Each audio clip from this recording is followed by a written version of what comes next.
జయ శుభకర వినాయక శ్రీకాణి భాగవర సిద్ధి వినాయక. నమస్కారం. ప్రేక్షకులందరికీ శుభోదయం. ఈనాటి శుభయోగం శీర్షికన నవగ్రహాలలో కుజుడు ధనుస్సు రాశిలోకి ప్రవేశిస్తున్న తరుణంలో, ధనుస్ సంక్రమణం కుజుడికి జరుగుతున్న తరుణంలో ఎలాంటి విధి విధానాలు పాటిస్తే కుజుడి సంపూర్ణమైన అనుగ్రహానికి ద్వాదశ రాశుల వారు సులభంగా పాత్రులు కావచ్చో పరిశీలిద్దాం.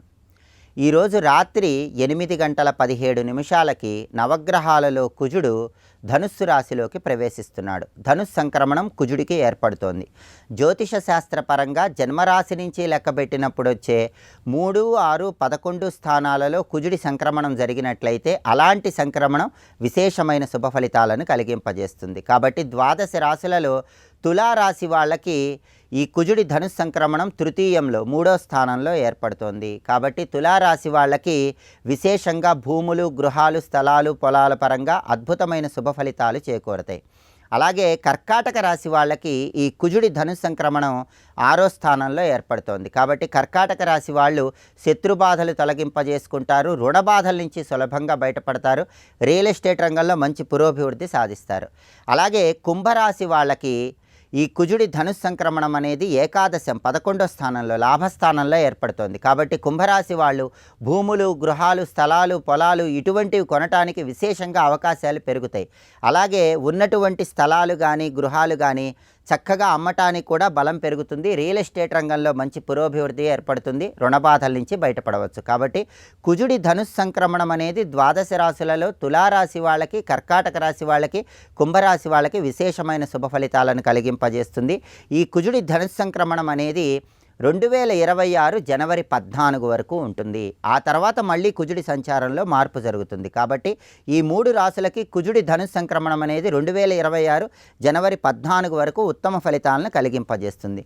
మిగిలిన రాశుల వాళ్ళు మాత్రం కుజుడి ధనుస్ సంక్రమణం వల్ల వచ్చే వ్యతిరేక ఫలితాలు అధిగమించటానికి, అంటే సొంతింటి కలను సాకారం చేసుకోవటానికి ఆలస్యమవుతున్న తరుణంలో ఆలస్యాన్ని అధిగమించటానికి, బ్యాంకు లోన్లు తొందరగా రావటానికి, సోదరులతో ఉన్నటువంటి విభేదాభిప్రాయాలు తొలగింపజేసుకోవటానికి కుజుడి అనుకూలత కోసం ప్రత్యేకమైన విధి విధానాలు పాటించాలి.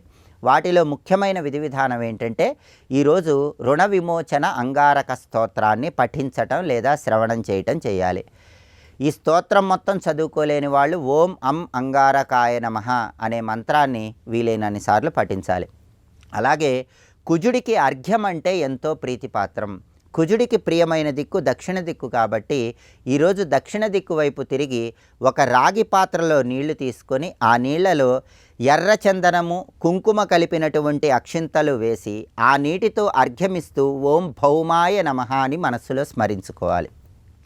ఆ అర్ఘ్యం విడిచిపెట్టిన నీళ్లు ఎక్కడైనా మొక్కలో పోయాలి. ఇలా దక్షిణ దిక్కుకు తిరిగి కుజుడిని స్మరించుకుంటూ అర్ఘ్యమిస్తే కూడా కుజుడి ధనుస్ సంక్రమణం సందర్భంగా కుజుడిచ్చే వ్యతిరేక ఫలితాలన్నీ తొలగిపోతాయి. అలాగే ఈరోజు 1.25 కేజీ కందులు ఎరుపు రంగు వస్త్రంలో మూటగట్టి మధ్యాహ్నం 1 గంట నుంచి 2 గంటల మధ్య ప్రాంతంలో ఎవరికైనా దేవాలయ ప్రాంగణంలో దానం ఇచ్చినట్లయితే కుజుడిచ్చేటటువంటి వ్యతిరేక ఫలితాలు తొలగిపోతాయి. కుజుడికి అధిష్టాన దైవాలు సుబ్రహ్మణ్య స్వామి, లక్ష్మీ నరసింహస్వామి. కాబట్టి కుజుడి ధనుస్ సంక్రమణం ఇచ్చే వ్యతిరేక ఫలితాల నుంచి బయటపడటానికి మిగిలిన 9 రాశుల వాళ్ళు లక్ష్మీ నరసింహస్వామి ఆలయానికి వెళ్ళి దర్శనం చేసుకోవటం, అర్చన లేదా అభిషేకం చేయించుకోవటం, లక్ష్మీ నరసింహస్వామి ఆలయ ప్రాంగణంలో ఉగ్రం వీరం మహావిష్ణుం జ్వలంతం సర్వతోముఖం నృసింహం భీషణం భద్రం మృత్యోర్మృత్యుం నమామ్యహం అంటూ సుదర్శన మంత్రం పఠించడం లేదా లక్ష్మీ నృసింహ కరావలంబ స్తోత్రం పఠించడం ద్వారా కుజుడి ధనుస్ సంక్రమణం ఇచ్చే వ్యతిరేక ఫలితాలన్నీ తొలగింపజేసుకోవచ్చు.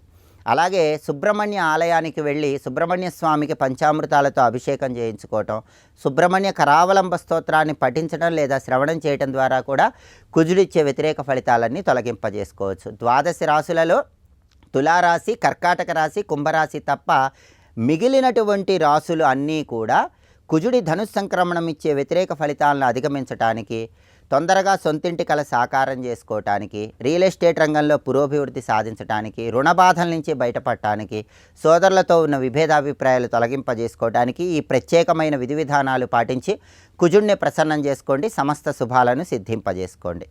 రేపటి శుభయోగం శీర్షికన సోమవారంతో కూడిన సంకష్టహర చతుర్థి సందర్భంగా గణపతిని ఏ విధంగా పూజిస్తే సమస్త శుభాలు చేకూరతాయో పరిశీలిద్దాం. నమస్కారం.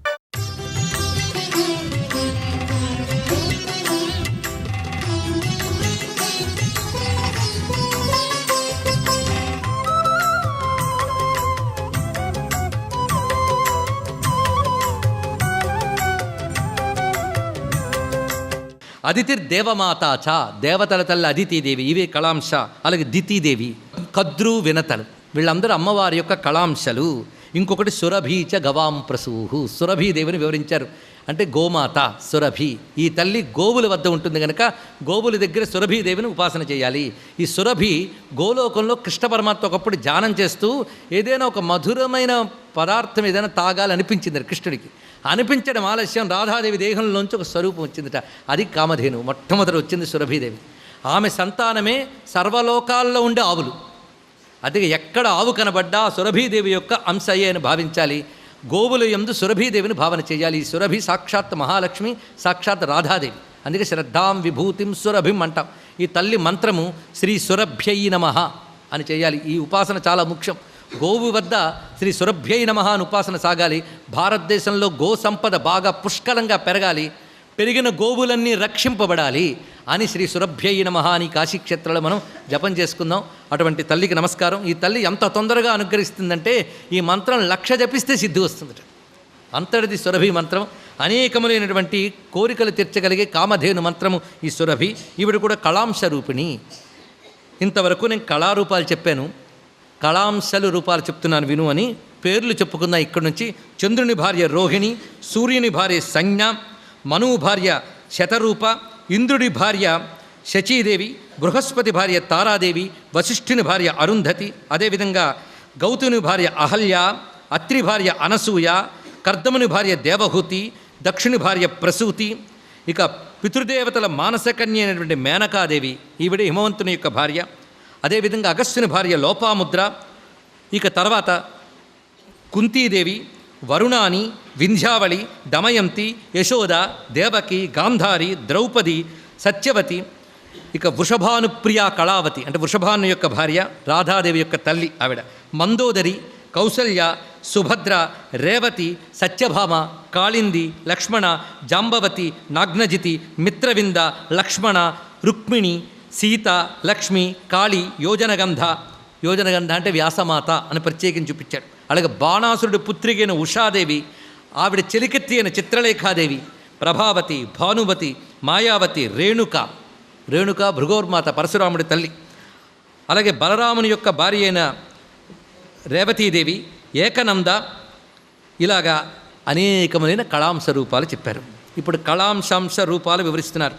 కళాంశాంశ రూపములంటే యాయాశ్చ గ్రామ్యదేవాస్తు, గ్రామదేవతలందరూ కళాంశాంశ రూపములే అన్నారు. కళాంశాంశ రూపములు అంటే లలితా మహాత్రిపుర సుందరి పరాభట్టారిక శ్రీమద్ రాజరాజేశ్వరి పరదేవత భువనేశ్వరి ప్రకృతిగా మొదట 5 రూపములతో ఉంటూ, ప్రధానాంశ రూపములతో ఆ తల్లి 7 రూపములతో ఉంటూ, కళాంశ రూపములతో ఉంటూ, కళాంశాంశ రూపములతో గ్రామదేవతల వరకు విస్తరించి ఉంది. ఇదంతా కలుపుకుని ఒకే శక్తి, మహాశక్తి వీడికి ప్రకృతి తేలిపోయింది.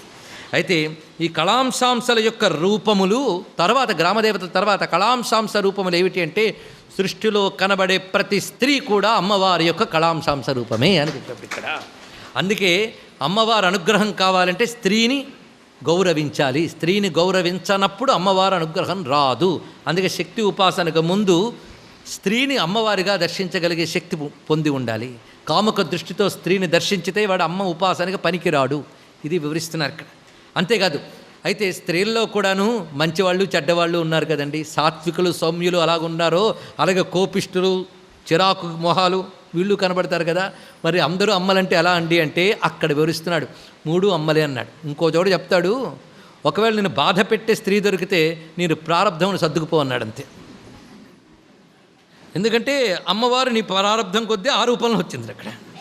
అంతే, ఏమి విశేషమో చెప్తున్నాడు. అందుకే అమ్మవారి యొక్క సత్వాంశాలతో వచ్చిన స్త్రీలు ఎలా ఉంటారో చెప్తున్నాడు. దాన్ని బట్టి అమ్మవారి సత్వాంశయ రాజసాంశ చూడాలి. సత్వాంశతో వచ్చిన స్త్రీలు ఉత్తములై సుశీలులై పతివ్రతలై ఉంటారు. వీళ్ళకి పాతివ్రత్యం వారు బోధించక్కర్లేదు, పాఠాలు చెప్పక్కర్లేదు. రోజుకోసారి పతివ్రతగా ఉండు అని చెప్పక్కర్లేదు. వాళ్ళకి సహజ సిద్ధంగా వాళ్ళకు ఉంటుందిట. అలాంటి సాత్వికత, సౌమ్య గుణము, శుచి, పాకశుద్ధి, పాత్రశుద్ధి, గృహశుద్ధి, ఈ మూడు స్త్రీకి ఉండవలసిన ప్రధానము. పాత్రశుద్ధి, పాకశుద్ధి, గృహశుద్ధి. ఇక రాజశాంసతో కూడిన వాళ్ళు ఎలా ఉంటారంటే వాళ్ళకన్ని భోగాలు, సౌఖ్యాలు, వీటి వైపు దృష్టి ఉంటుంటుంది. భోగలాలస ఇదంతా రాజశాంసలో కనిపిస్తాయి. ఇక తామసాంసలు ఎలా ఉంటారు అంటే దుర్ముఖాహ, చెప్పడానికి లేదు, ఎప్పుడు మొహంలో చిరాకు, కోపం ధుమధుమలాడుతూ బయటకు కనబడుతుంటుంది. దుర్ముఖాహ. కలహాహ, ఎప్పుడు కలహశీలురు. కలహప్రియా, ప్రశాంతంగా కూర్చుంటే వాళ్ళని ఏదో అంటారు, వాళ్ళు ఏదో అంటే వీళ్ళు 4 అంటారు, అప్పుడు కడుపు నిండుతుంది. కలహప్రియా. అలాగే పృథివ్యాంకులటాయాశ్చ, వీళ్ళందరూ కూడా తామసాంశాలతో ఉన్నటువంటి వారు. ఇక్కడ తెలుసుకోవాల్సిందంటే ఆ స్త్రీల్లో ఉన్న జీవుడు అమ్మవారిని కాదు తెలుసుకోవాలి. ఇక్కడ ఈ శరీర శక్తి కూడా భగవంతుడు తయారు చేస్తేనే వస్తుంది. జీవుడు స్త్రీ కాడు, పురుషుడు కాడు. కర్మ కొద్దీ ఇప్పుడు పురుషుడు తర్వాత స్త్రీ అవ్వచ్చు, ఆ స్త్రీ పురుషుడు కావచ్చు, అది వేరే విషయం. ఈ ఉపాధుల్లో ఉన్న శక్తి మాత్రం భగవంతుడే, ఇది తెలుసుకోవాలి. ఉపాధుల్లో ఉన్న చైతన్యం కనుక స్త్రీ శరీరములో ఉండేటువంటి చైతన్యం అమ్మవారు. అందుకే స్త్రీ శరీరములన్నీ అమ్మవారి వల్లనే నిర్మాణం జరిగింది, బ్రహ్మ వల్ల కాదుట. ఇది ఒక పెద్ద రహస్యం చెప్పింది శివపురాణం. ఆ కారణం చేతనే సృష్టిలో కనిపించే ప్రతి స్త్రీ కూడా అమ్మ యొక్క కళాంశాంశ రూపములే. కనుకనే ఆ 5 శక్తులు మొదలుకొని స్త్రీల వరకు మొత్తం విశ్వమంతా ప్రకృతిగా వ్యాపించి ఉన్నది. ఇది ప్రకృతి. ఈ ప్రకృతిని మనం ఉపాసన చేస్తున్నాం, అమ్మవారిని ఉపాసన చేస్తున్నామంటే ఇవన్నీ కలిపి అమ్మవారు, ఇది తెలుసుకోవాలి. సర్వం శ్రీ జగన్మాతృ చరణారవిందార్పణమస్తు. స్వస్తి.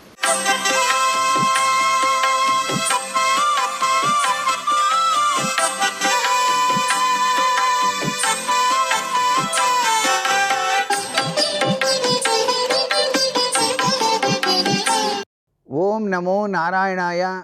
ఓం నమః శివాయ. శ్రీమాత్రే నమః.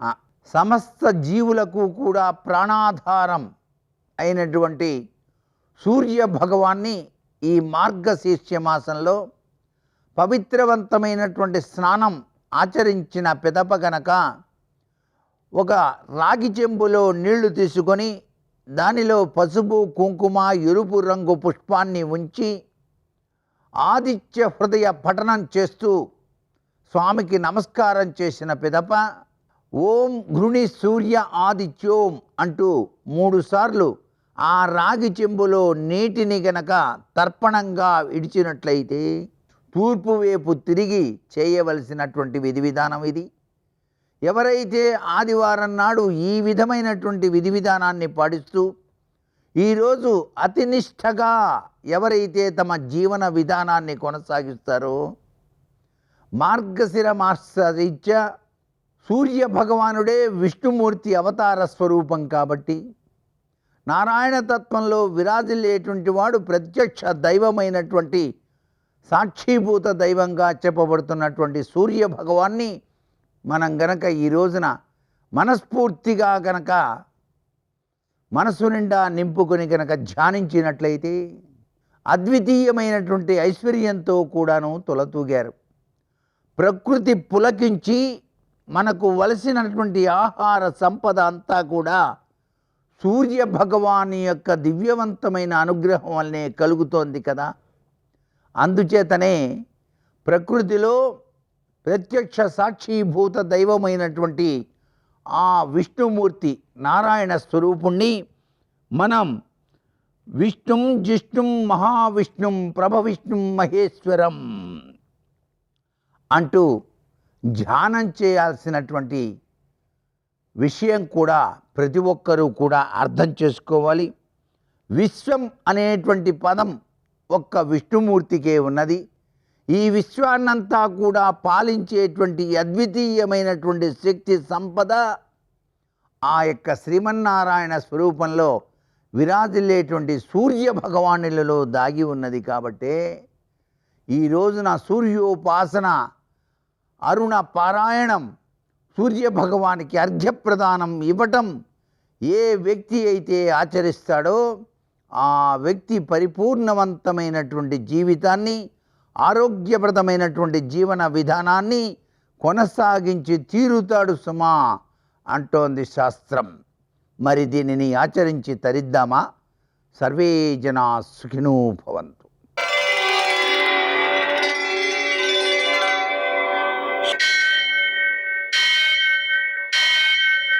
सहस्रशीरुषं देवं विश्वाक्षं विश्वशम्भुवं विश्वं नारायणं देवमक्षरं परमं पदं विश्वतः परमां नित्यं विश्वं नारायणगुं हरिं विश्वमेवेदं पुरुषस्तद्विश्वमुपजीवति पतिं विश्वस्यात्मेश्वरं शाश्वतं शिवमच्युतं नारायणं महाज्ञेयं विश्वात्मानं परायणं सूर्यशौर्यमथेन्दुरिन्द्रपदवी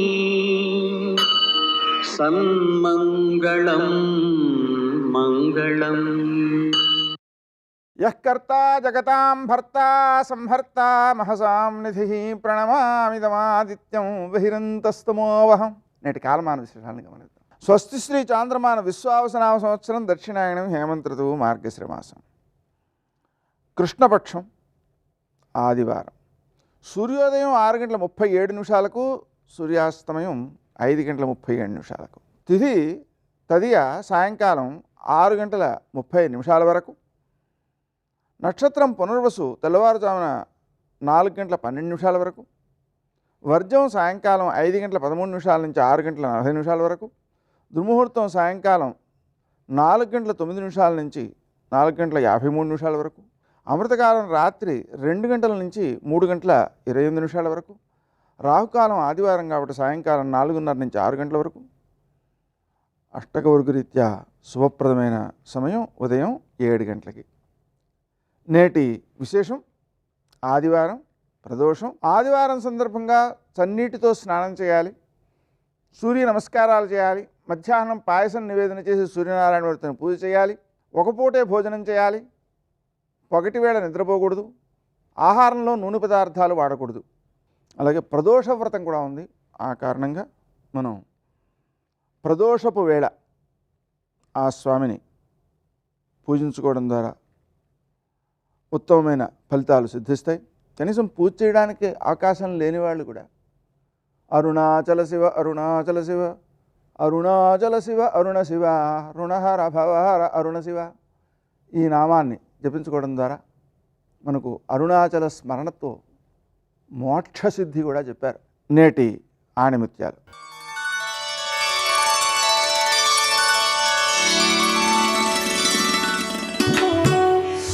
ఎప్పుడు ఏమి జరుగుతుందో అనే భయం ప్రయత్నాన్ని మొదటి అడుగులోనే ఆపేస్తుంది. చివరిదాకా సాగాలంటే మనోధైర్యం తప్పనిసరి.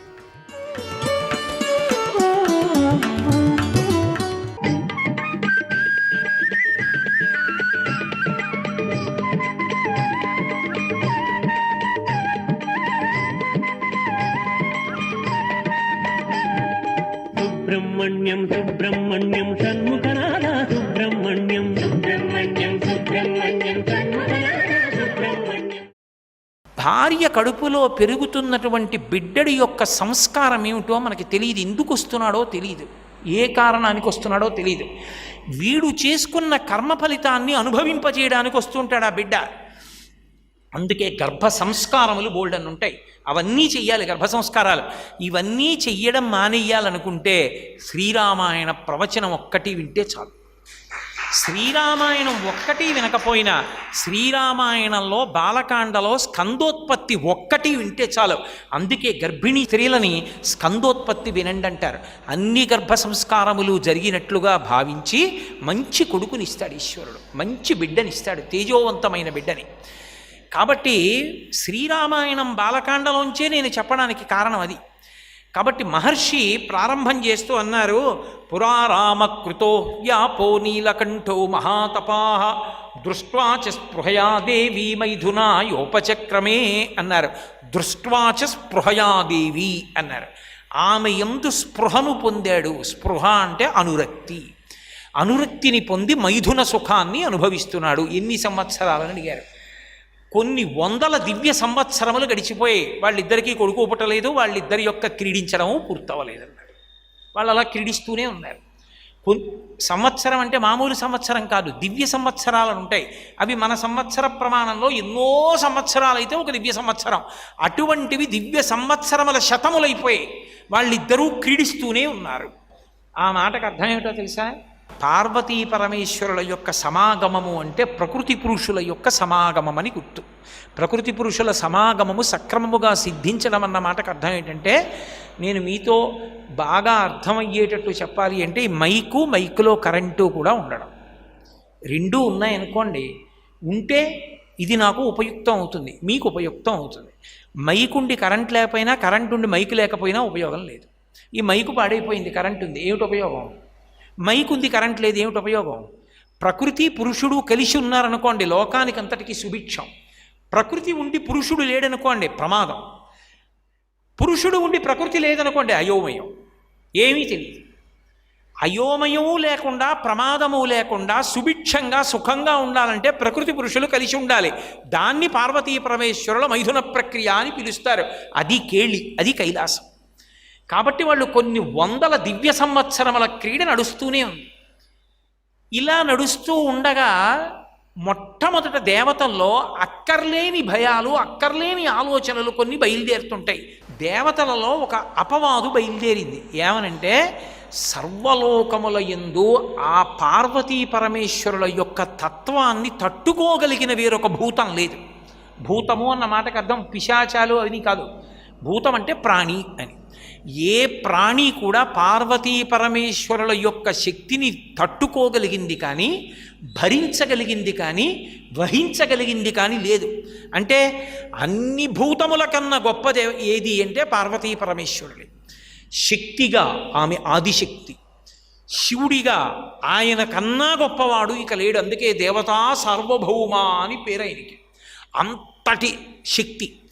ఇప్పుడు ఈ రెండు శక్తులు కూడితే అందులోంచి ఇంకో శక్తి వస్తుంది. అప్పుడు ఈ రెండు శక్తుల సమాగమంలోంచి ఓ శక్తి వస్తే ఆ శక్తి మనకి అనుకూలమైతే పర్వాలేదు. మనం అడగలేదుగా, అయ్యా తారకాసురుడిని సంహరించడానికి మాకు మీ కడుపున ఓ కొడుకు పుట్టాలని అడిగితే, రే అటువంటి కొడుకుని ఇద్దును అని ఆయన అనకుండా, మీరు నన్ను అడగలేదుగా, ఇప్పుడు ఈ భూతం పుట్టింది, ముందు దీన్ని అనుభవించండి అంటే, వాడు తారకాసురుడి కన్నా భయంకరుడైతే ఏ కారణం చేతనైనా అటు ఆయన ఇటు ఈయన మనం ఎక్కడ బతుకుతాం? అందుకని మనం అడిగే వరకు శివుడి కడుపున కొడుకు పుట్టకూడదు. మనం అడుగుదాం, వేరోసారి అడుగుదాం. అందుకని ముందు మాత్రం మీరు ఆ దివ్య క్రీడ విరమించేసేయండి అని అడుగుదాం అనుకున్నారు. అసలు అడగచ్చా ఆ మాట? అడగకూడదు. దేవతలందరినీ ఇలా నడిపించిన వాడు ఎవరంటే ఇంద్రుడు. ఇది రెండో తప్పు ఇంద్రుడిది.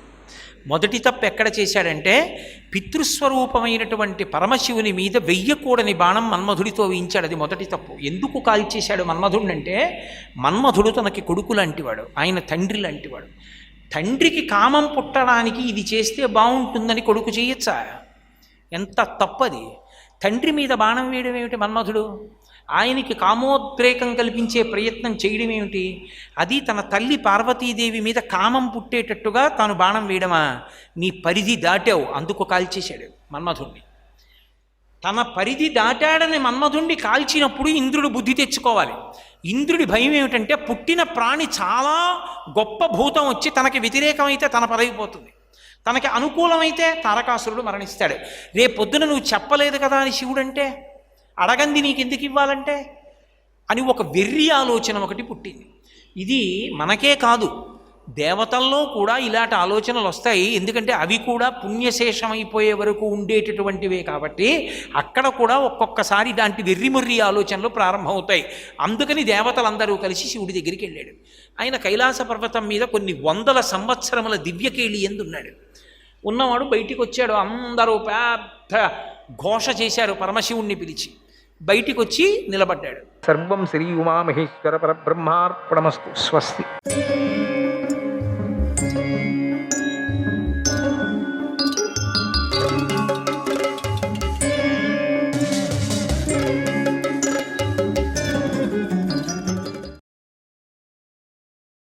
అటు దుష్యంతుడు శకుంతల మాటే మర్చిపోయాడు.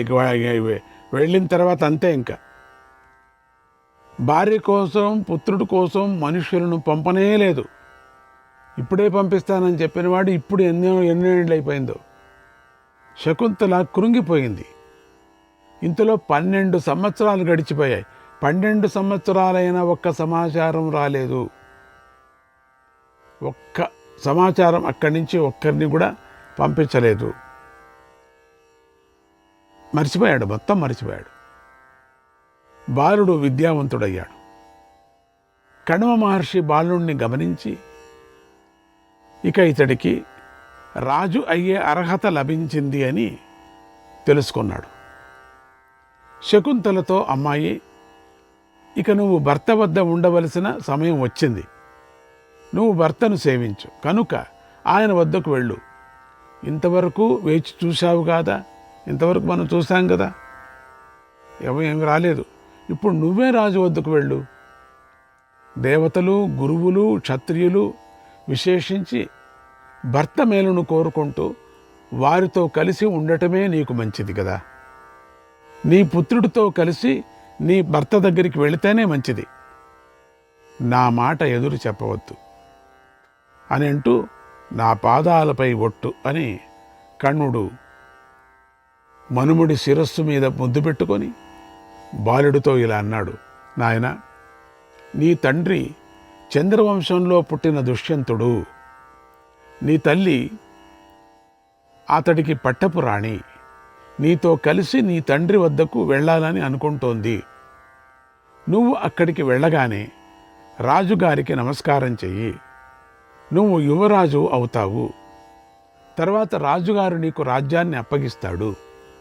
నువ్వు ఆ రాజ్యాన్ని చక్కగా పాలించు. ఓ శకుంతల, నీకు మేలు చేసే నా మంచి మాటను విను. పతివ్రతా ధర్మాలను విడిచి నువ్వు ఏమీ సాధించలేవు. పతివ్రతా ధర్మాలను ఆచరిస్తేనే దేవతలు నీకు ప్రసన్నులై కష్ట సమయంలో నిన్ను ఆదుకుంటారు, నీకు వరాలిస్తారు. భర్త అనుగ్రహంతోనే పతివ్రతలు పుణ్యలోకాలను పొందుతారు, అశుభాన్ని పొందరు. అందువల్ల నువ్వు రాజు వద్దకు వెళ్ళు అన్నాడు. తర్వాత శిష్యులను పిలిచి, శిష్యులారా, ఈమె పుత్రుణ్ణి ఈమె భర్త వద్దకు త్వరగా చేర్చిరండి అని శిష్యులనంతా అందరినీ కొంతమందిని పిలిచి పంపించాడు. నారీణాం చిరవాసోహి బాంధవేషు నరోచతే కీర్తి చారిత్ర ధర్మగ్న తస్మాన్నయత మాచిరం. స్త్రీలు తమ బంధువుల వద్ద చాలా కాలం ఉండటం మంచిది కాదు. ఇది మహాభారతంలో చెప్పేటువంటి శృతులు, నీతిలు. ఇవి చాలా ముఖ్యమైనటువంటివి. మహాభారతంలో చాలా వరకు మనకు అక్కడక్కడ కోట్ చేస్తూ ఉంటారు.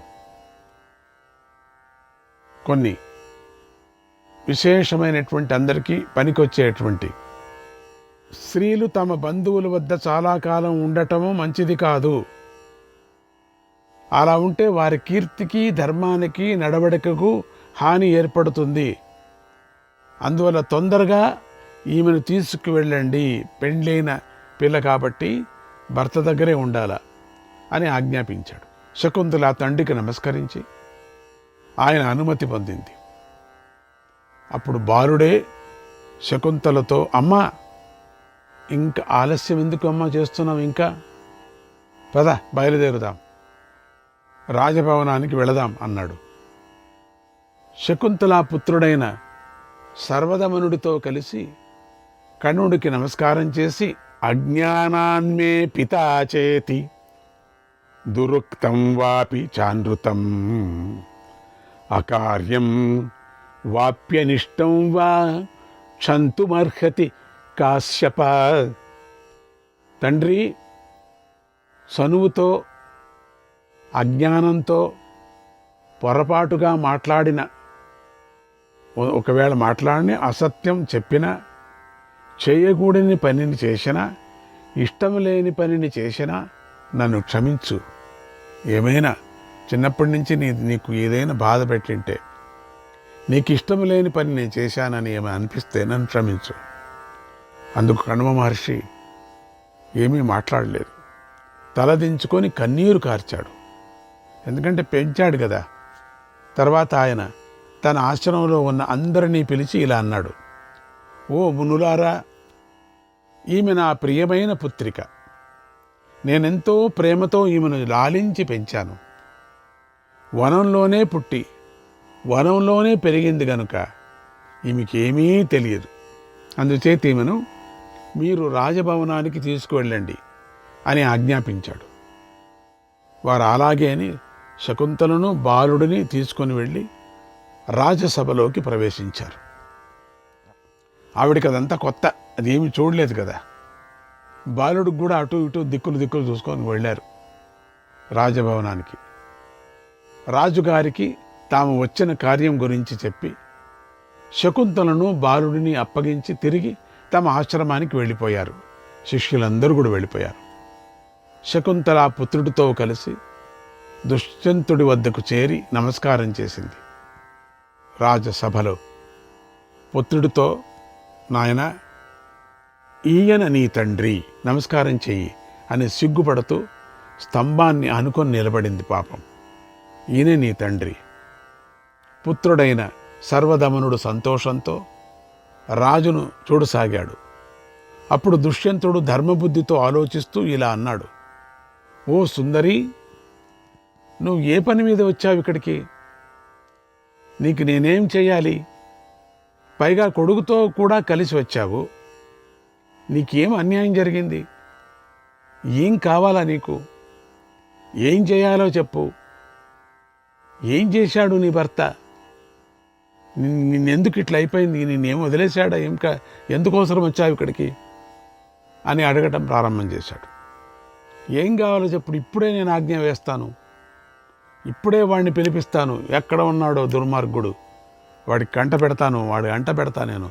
ఏమి యోచన చేయొద్దు, చెప్పు. ఎంత అద్భుతంగా ఉన్నాడు కొడుకు, ఎంత ఇంద్రుడులాగా ఉన్నాడు చూడటానికి అని చెప్పు, ఇప్పుడే చెప్పు కళ్యాణి, చెప్పు. శకుంతల ఇలా అంది, ఓ పురుషోత్తమ, ముందు మమ్మల్ని అనుగ్రహించు. ఇతడు నీ కుమారుడు, దేవతలతో సమానమైన వాడు. ఇతడిని యువరాజును చెయ్యి. ఇతడు మన ఇద్దరికీ జన్మించినవాడు. మీరు పూర్వం మా ఆశ్రమానికి వచ్చి నా ఎదుట ప్రతిజ్ఞ చేసిన విధంగా ఇతడికి న్యాయం చేయండి అంది. ఆ మాటలు వినటంతోనే దుష్యంతుడికి విపరీతమైన కోపం వచ్చింది. ఏంటి, నీ భర్త ఎవరుంటే నువ్వే నా భర్త అంటున్నావు, ఏమిటి కథ ఇది అనుకొని కోపం విపరీతం వచ్చింది. ఓ దుష్ట తాపసి, అసలు నువ్వెవరో నాకు తెలీదు, ఎవరు భార్యవో నాకు తెలీదు. ఏం జరిగి వచ్చావో ఇక్కడికి నా మీద పెడుతున్నావంతా? నీతో నాకు గల ధర్మ కామ అర్థ సంబంధం గుర్తుకు రావటం లేదు కనుక నీ ఇష్టం వచ్చిన చోటికి పో, ఏం చేసుకుంటావో చేసుకోపో అన్నాడు. ఏంటి ఇట్లా మాట్లాడుతున్నావు ఈ సభలో? ఇంత అవమానం చేస్తున్నావు నాకు, నువ్వు నన్నే భర్త అంటున్నావా? వీడు నా కొడుక, నాకేది జ్ఞాపకం రావటం లేదు. నేను ఏ ఆశ్రమానికి వెళ్ళలేదు, ఎవరిని పెళ్లి చేసుకోలేదు. ఏం చేసేది? ఆ మాటలు విని శకుంతల బిగుచుకొని పోయి కాసేపు స్తంభంలాగా నిలబడి దుఃఖించింది. ఒక్క ముహూర్త కాలం ఆలోచించి కోపించి ఎర్రబడిన కన్నులతో రాజును చూస్తూ రాజుతో ఇలా అంది, మహారాజా, అన్నీ తెలిసి కూడా నాకేమి తెలియదు అని నీచుడిలాగా ఎలా మాట్లాడగలుగుతున్నారు మీరు? ఈ విషయంలో ఏది నిజమో ఏది అబద్ధమో నీ హృదయానికే తెలుసు. నీ అంతరాత్మకు నువ్వు అవమానించుకోకు. యోన్యథా సంతమాత్మాన మన్యతా ప్రతిపద్యతే కిం తేన న కృతం పాపం చౌరేణాత్మాపహారిణా. తాను ఒక విధంగా ఉండి తనను గురించి వేరొక విధంగా చెప్పుకునేవాడు తనను తాను దొంగలించుకునేవాడు దొంగ అవుతాడు.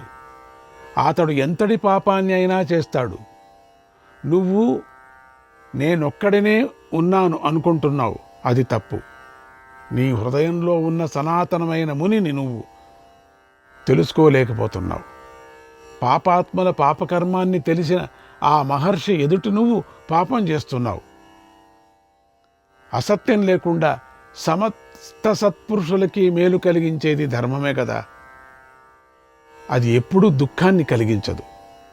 పాపం చేస్తూ నా గురించి ఎవడూ తెలుసుకోలేడు అని భావించేవాడి గురించి దేవతలకు తెలుసు. లోపల ఉండేటువంటి ఎన్ని లోపాలున్నాయో, ఎన్ని లోపాలు కూడా లోపల ఉన్న అంతరాత్మకు తెలుసు కదా. సూర్యుడు, చంద్రుడు, వాయువు, అగ్ని, అంతరిక్షం, భూమి, నీరు, హృదయం, యముడు, అహోరాత్రులు, ఉభయ సంధ్యలు, ప్రొద్దున సాయంత్రము, ధర్మము, ఇవి మానవుడి ప్రవర్తనను బాగా తెలుసుకుంటాయి. అదేవిధంగా పతివ్రత ధర్మంలో ఉండిన వాళ్ళకి మాత్రమే ఇది అన్వయిస్తాయి. వాళ్ళకి మాత్రమే తెలుస్తూ ఉంటాయి. ఇవన్నీ కూడా ఓ కంట కనిపెడుతూ ఉంటాయి ఎప్పుడు కూడా. ఎవరు ఏం చేయలేదు, నాకు ఎవరి దగ్గర కూడా నేను చిన్నప్పుడు ఒక చిన్న కథ చెప్పేవాళ్ళు.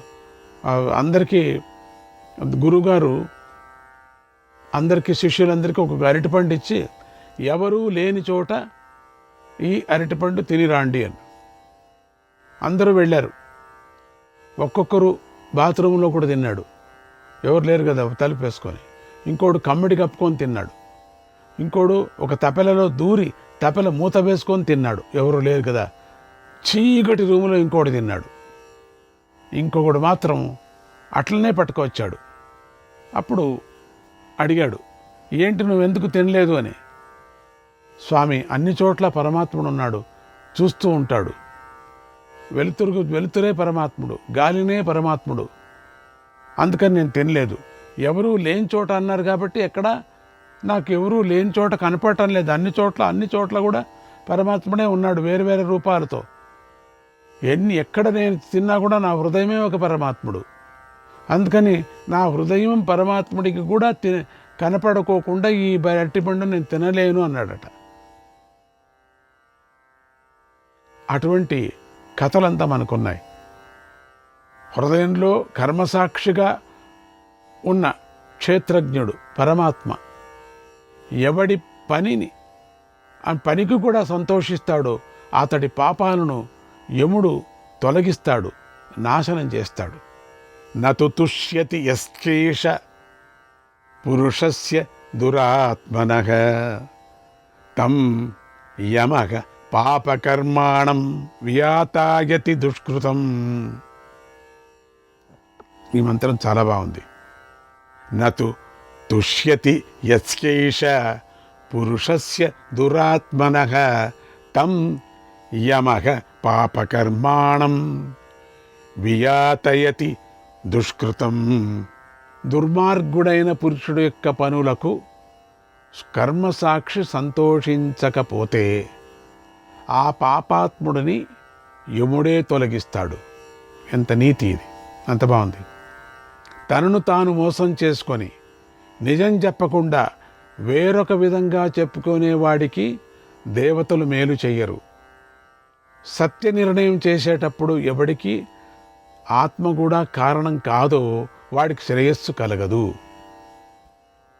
నా అంతట నేనుగా వచ్చానని చులకనగా చూడవద్దు.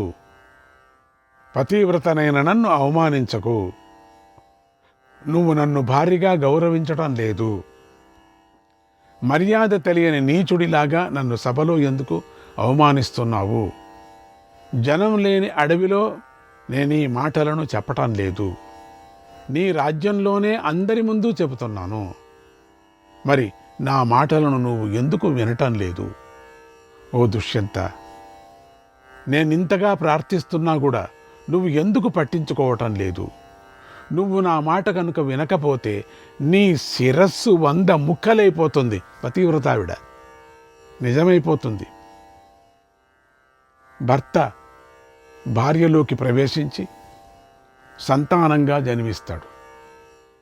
అందుకే భార్యను జాయ అంటారు. ఈ విషయం విద్వాంసులందరికీ తెలుసు. భార్య నుండి పుట్టిన పుత్రుడు తండ్రిని, పూర్వులైన పితామహులను పుత్ అనే నరకము నుండి తరింపజేస్తాడు. కాబట్టి కొడుకును పుత్రుడు అంటారు. ఈ మాటను బ్రహ్మదేవుడే స్వయంగా చెప్పాడు. పుత్రుడు అంటే పాపము నుంచి, నరక కూపము నుంచి తప్పించేవాడు పుత్రుడు. అటువంటి వాడు పుత్రుడు. పాపాల నుంచి తప్పించేవాడే పుత్రుడు. పుత్రుడి చేత తండ్రి లోకాలు జయిస్తాడు. పౌత్రుడి చేత అక్షయ సుఖాన్ని పొందుతాడు మనవుడి చేత. ఆ పౌత్రుడి కుమారుడి చేత పితృదేవతలందరూ ఉద్ధరించబడతారు. ఎంత అద్భుతంగా ఉంది. సా భార్యాయా గృహే దక్ష, సా భార్యాయా గృహే దక్ష, సా భార్యాయా ప్రజావతి, సా భార్యాయా పతి ప్రాణ, సా భార్యాయా పతి ప్రాణ, సా భార్యయా పతివ్రత. భార్య ఇంటి వ్యవహారాలతో సమర్థంగా వ్యవహరిస్తుంది, సంతానాన్ని కంటుంది, భర్తను ప్రాణాధికంగా చూసుకుంటుంది, పతివ్రత ధర్మాలను ఆచరిస్తుంది. అందుచేత భార్య మానవుడిలో సగభాగం, ఉత్తమ మిత్రుడై ఉంటుంది.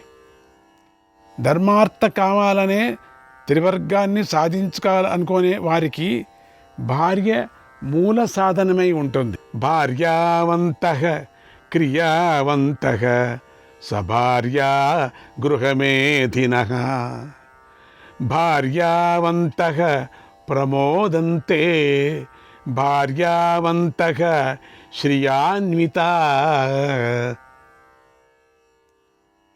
భార్య కలవారే యజ్ఞాదులను చేస్తారు. భార్య కలవారే ఉత్తమ గృహస్థులని పిలువబడతారు. భార్య కలవారే ఆనందాన్ని పొందుతారు. భార్య కలవారే భాగ్యవంతులు.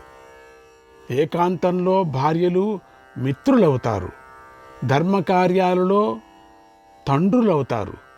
కష్ట సమయాలలో భర్తకు తల్లులవుతారు. తల్లిగా ధైర్యం చెప్పి అండగా ఉంటారు. ఎంత అద్భుతమైనటువంటి నీతి ఇది. ఘోరారణ్యంలో ఉన్న భార్యతో కూడి ఉన్నవాడికి సుఖశాంతులు లభిస్తాయి. ఈ లోకము భార్య కలవారినే విశ్వసిస్తుంది. అందువల్ల పురుషుడికి భార్యే ఉత్తమగతి అని తెలుసుకో. అది మహారాజులకి, యజ్ఞాలు చేసేటువంటి వాళ్ళకి. ప్రపంచంలో జీవించి ఉన్న, మరణించిన, నరకలోకాల్లో పడినప్పటికీ పతివ్రత అయిన భార్య మాత్రమే ఎప్పుడూ భర్త వెంట ఉంటుంది. శ్రీకృష్ణాయ పరమాత్మనే నమః.